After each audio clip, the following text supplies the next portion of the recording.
Hello, this will be a video sort of explaining the bugs that I've encountered while coding and working on the game.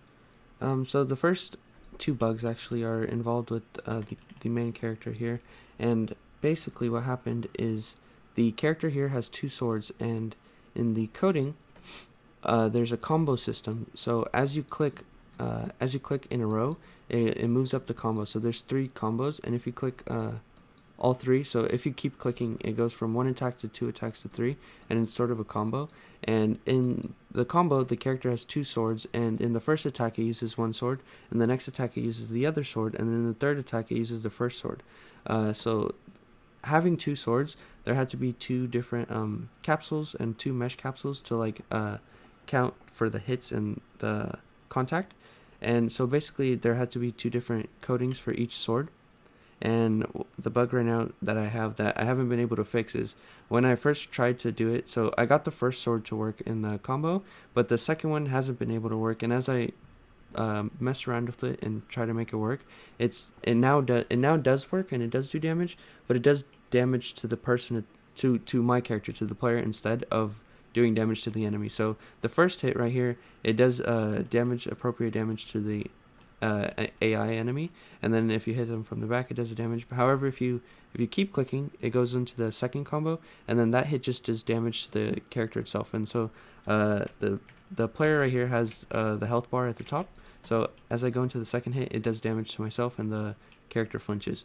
So that is one bug that I haven't been able to fix yet, but hopefully it will be done soon. Another bug that actually lasted a very long time, and it was very silly.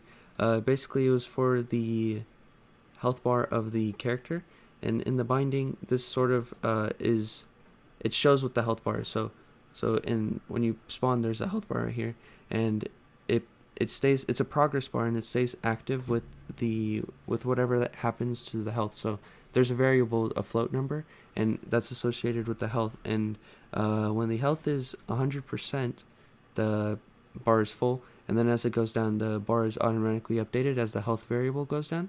And basically what was happening was I would start the game and click play, and the health bar would be empty. And it was a little issue with this right here, and which I hadn't noticed for a very long time, and it was a little annoying. But basically it would get the health bar, and it would get the health and look at it and then try to display it, but I had forgot to connect the return value here, and that took me probably a good amount of hours to find, because I hadn't noticed that I didn't connect it, and I was looking through all of the coding that I had done, and I wasn't sure why the health bar wasn't working. So that's another bug. And then the last bug is pretty simple. Basically, I haven't been able to get the death animations to look very well. So for the AI enemy, when they die, they sort of collapse right there, and the death animation plays, but their body sort of transforms into it sort of breaks, and then it just messes around and falls around. So I haven't been able to figure that out. And then also for the death animation for the main character, once you kill yourself, the death animation basically plays, but then after, the character just gets up and moves around. So I'm pretty sure fixing the main character is just keeping so opening up the death animation and keeping the last one constant, or basically pausing the last frame, and then leaving it there until the player restarts or quits. And then for this one, I'm not sure yet, but I'm sure I'll figure it out soon. So these are currently the only bugs in the game so far, and I'm working on fixing them.